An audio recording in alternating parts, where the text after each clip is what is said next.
سلام دوستان، من دکتر تورج رشیدی هستم، متخصص پوست، مو، زیبایی و لیزر.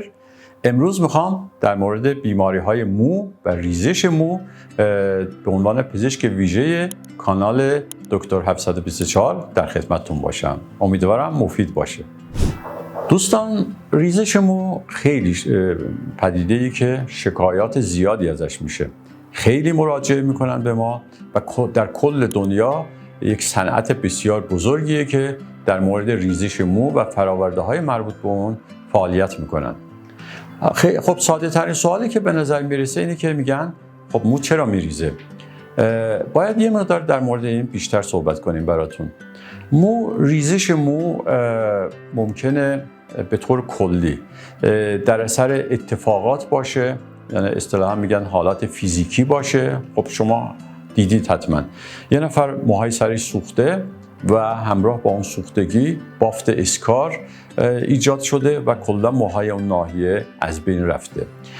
بیماری خاصی گرفته مثل کچلی، موهای اون ناحیه دچار اسکار شده و مو از بین رفته. بنابراین یکی از علل ریزش مو حالت اسکاریه که علل مختلف ممکنه باعث ایجاد بشن، علل فیزیکی، شیمیایی، و این معمولا دیگه مو بر نمیگرده. ما میتونیم اینا رو در صورتی که امکان داشته باشه ترمیم بکنیم با کاشت مو. پس این مبحث رو میذاریم کنار. ولی خب در مورد اسکارها، بیماری‌ها، عللی که ایجاد اسکار میکنن، پیشگیری خیلی مهمه. مثلا فرد یه بیماری داره، مثلا بهش میگن DLE، این پیشرفت میکنه و موها رو از بین میبره به طور دائمی. خب ما فرد باید سریع مراجعه کنه به متخصص پوست، درمان مناسب بهش داده بشه که لااقل این پیشگیری جلوش گرفته بشه و تشدید پیدا نکنه. بنابراین حتما با دیدن این حالات باید به متخصص پوست مراجعه بشه. این مبحث رو بذاریم کنار. میرسه عللی که ریزش مو میدن ولی حالت اسکار ایجاد نمیشه. خیلی از این موارد قابل برگشت هست، ریزش موی بدون اسکار. باز علل خیلی متنوعی داره. اول چیزی که در موردش صحبت میکنیم اینه که یکی از سوالاتی که خیلی از ما میپرسن، میگن که ما موهام در روز تعداد میریزه، آیا این غیر طبیعیه؟ از کجا بفهمیم تعداد موهای ریخته شده نرمال هست یا غیر عادیه؟ خب ما میدونیم که پوست موی ما یه عمری داره، حدود 3 سال خورده‌ای. بعد وقتی عمرش رو میکنه مو میریزه، یعنی ساقه مو میریزه، ولی داخل ریشه مو، داخل پوست ریشه مو یا اصطلاحاً فولیکول مو قرار داره که یه موی جدید درست میکنه و به جای اون موی ریخته شده یه موی تازه در میاد. حالا بنابراین یه تعدادی از موها در روز ریخته شدنش طبیعی هست، عمرش رو کرده، میریزه و در میاد. تعداد اینها چقدره؟ حدود 60 تا 100 تا مو در روز ممکنه بریزه و به جاش موی تازه بیاد. خب ما از کجا بفهمیم که این موهایی که داره میریزه آیا طبیعیه یا نه؟ یکی از راه‌های ساده‌اش اینه که بشمریم این موها رو. ولی خب مشکله، ما در روز 100 تا مو رو بگیریم بشمریم، جاهای مختلف میریزه، موقع شونه کردن، موقع حموم کردن، موقع خواب، و بعضی هاشون اصلا نمیریزن، لابلای موهای دیگه میریزن، فرداش 2 برابر میریزن. بنابراین کار سختیه و ما معمولا این کار رو توصیه نمی‌کنیم که بشینن موهاشون رو بشمارن. البته بعضی‌ها مریضامون حوصله دارن، میشمارن و میان به ما دقیق تعداد میگن، ولی کار سخت و وقتگیریه. از کجا میفهمیم؟ یکی از مهمترین معیارها برای اینکه ریزش مو آیا طبیعیه یا نه، اینه که احساس کنیم موهامون دارن عقب نشینی میکنن، خط مومون داره میره عقب، یا موها دارن کم پشت میشن، یعنی تراکم موها داره کاهش پیدا میکنه. خب این وقت یعنی که این تعداد موهایی که میریزن بیشتر از تعداد موهایی که دارن در میان. اون وقت باید یه اقدامی بکنیم. پس این یه سوال خیلی شایعی بود که از ما میپرسن و من معمولا اینطوری جواب میدم بهشون. خب حالا علت این ریزش مو چی هست؟ عرض کردم 10 ها علت داره ریزش مو. شما از علل خیلی ساده بگیرید، مثل یه شامپوی نامناسب، مثل شستن با آب داغ، مثل سشوار کردن با حرارت بالا، مثل اتوی مو، مثل تغذیه نامناسب، و برید به طرف حالات جدی‌تر مثل بیماری‌های تیروئید، مثل کمخونی، مثل استرس و غیره، و برسیم به چیزی که خیلی شایع هست، عوامل ارثی و ژنتیکی و عوامل هورمون‌ها. اینا چیزهایی هستن که ما در طول روز علل مختلف رو می‌بینیم. خب بعضی از این علل خب قابل رفع، مثلا بررسی می‌کنیم می‌بینیم که کسی کمخون هست. کمخونی از علل ریزش مو هست. خب طبیعتاً معرفی می‌کنیم، میره اون کمخونیش برطرف میشه یا پرکاری تیروئیدش برطرف میشه و بهتر میشه ریزش موش. بعضی وقتا هم خب یه ذره قضیه مشکل‌تر میشه. یکی از حالاتی که این روزا ما زیاد می‌بینیم حالتیه که اصطلاحاً بهش میگن تلوژن افلوویوم. این چی هست؟ اسمش یه ذره سخته، ولی حالتی گفته میشه که بعد از یه استرس روحی، جسمی و غیره به بدن، موها شروع میکنن به ریزش. مثل چی؟ مثل بعد از زایمان، مثل بعد از جراحی‌های عمیق، مثل گرسنگی‌های شدید، رژیم‌های خیلی سخت و مثل چیزی که این روزا زیاد می‌بینیم بعد از بیماری کرونا. وقتی به بدن یه استرسی وارد میشه مثل کرونا، چه استرس جسمی چه استرس روحی که در کرونا هر دوشون وجود داره، بدن سعی میکنه ذخیره پروتئین بدن رو برای عناصر حیاتی تر نگه داره. یکی از جایی که بدن سهمیه‌اش رو قطع میکنه موها هستن. بنابراین در حین این استرس شدید 1 ماه 2 ماه بعدش موها شدیداً شروع میکنن به ریزش و این حالتی که بهش میگن تلوژن افلوویوم. فرد کرونا میگیره، 1-2 ماه بعد موها شدیداً شروع میکنن به ریزش. ولی خبر خوب اینه که قسمت عمده این موهایی که ریخته شدن بعد از این استرس ها دوباره در میاد. ممکنه چند ماه ریزش ادامه پیدا میکنه، بعدش کم کم متوقف میشه و حدود 80-90% موها در میان. ولی خب اگه فرد خیلی نگران این هست میتونه مراجعه کنه. ما داروهایی تجویز میکنیم که این رشد مو رو تشدید بکنه. ولی همینجا من بهشون توصیه میکنم وقتی که مو در این شرایط قرار گرفت خیلی ملایم با موشون رفتار کنن، با آب داغ نشورن، سشوار، اتوی مو غیره استفاده نکنن، به تغذیهشون برسن، پروتئین و ویتامین بیشتر مصرف کنن و یه مقدار در حالت آرامش باشن از نظر روحی. من نگران این ریزش بعد از کرونا نباشن. خب بپردازیم به دوباره اصل مطلبمون. گفتیم که علل مختلف داره، بعضی از اینا قابل رفع هست، قابل درمان هست و 2 تا علت مهم هست که خیلی به ما مراجعه میکنن.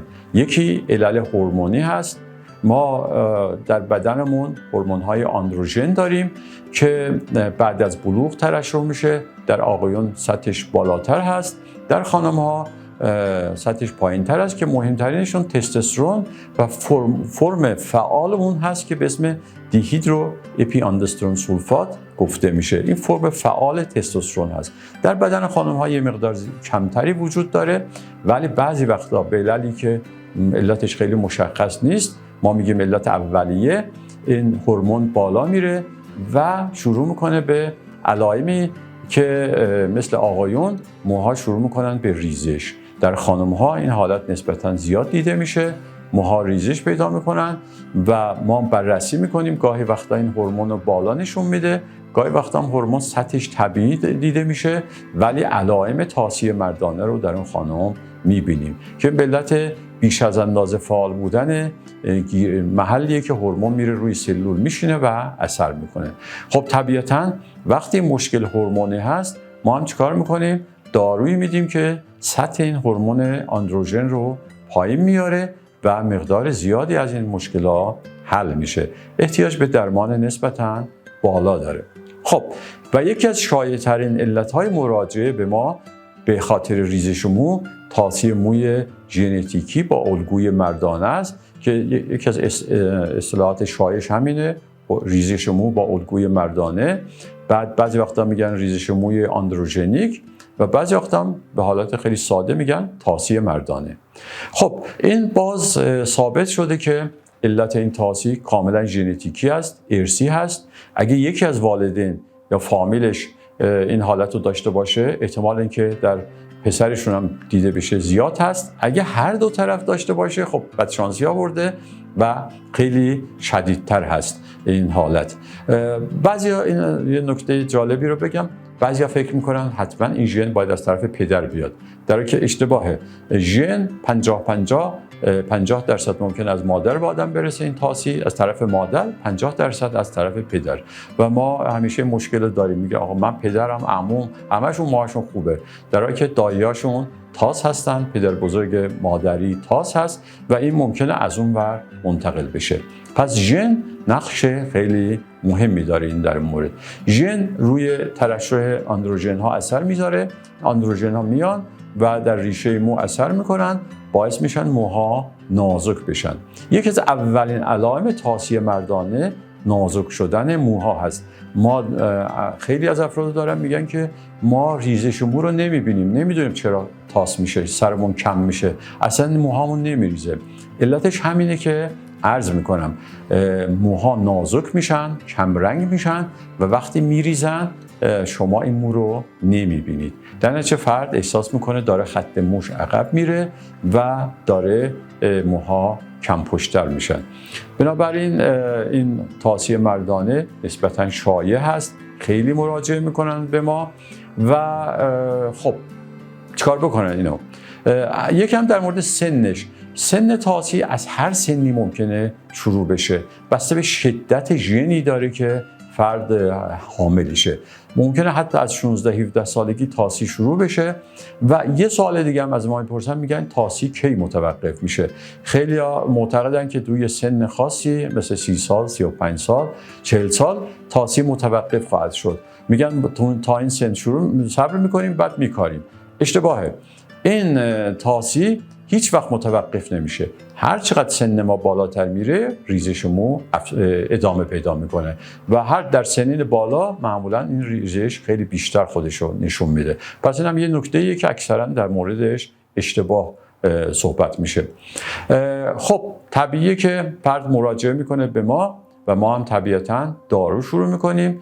داروهایی که تجویز میکنیم و روش‌های جدیدتری که الان اومده علاوه بر داروها به عنوان روش‌های کمکی میتونن تا حد زیادی، نه 100% تاکید میکنم، ولی تا حد زیادی جلوی ریزش مو رو بگیره و حتی موهای تازه هم برای فرد ایجاد بکنه.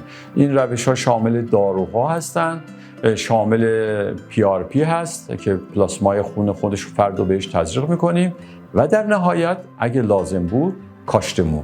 ما موهای پشت سر، این جالبه که این پشت سر ما یه نکته‌ای داره که یه سلولایی که در پشت سر هست و مو رو تولید میکنن جایی ندارن که این هورمون‌های آندروژن برن روشون بشینن و اثر کنن. اصطلاحاً میگن گیرنده‌های آندروژن ندارن. شما اگه تازترین آدما رو هم ببینید میبینید که پشت سرشون یه مقدار مو دارن، به خاطر اینه که اونجا گیرنده‌های آندروژن نیست. در نتیجه اون هورمون آندروژن نمیتونه اونجا اثر کنه. خب ما هم از همین نکته استفاده میکنیم، موها رو از اونجا ور میداریم و میکاریم جلوی سر. در نتیجه جلوی سر هم دیگه نمیریزه، اون هورمونا روشون اثر نمیکنن. نکته جالبیه. و فرد صاحب مو میشه. حالا مقدار مویی که میشه کاشت بستگی داره به ذخیره پشت سر اون فرد.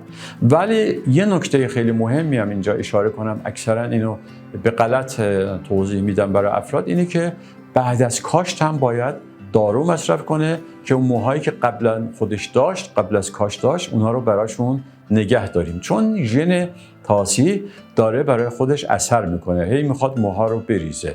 بنابراین موهای کاشته شده اونجا سر جاش میمونه، ولی موهای دیگه ای که فرد احیانا داره اونا ممکنه دوباره تمایل به ریختن داشته باشن. بنابراین نکته بسیار مهمیه که بعد از کاشت هم فرد داروهاشو استفاده بکنه و اون موها رو تقویت بکنیم.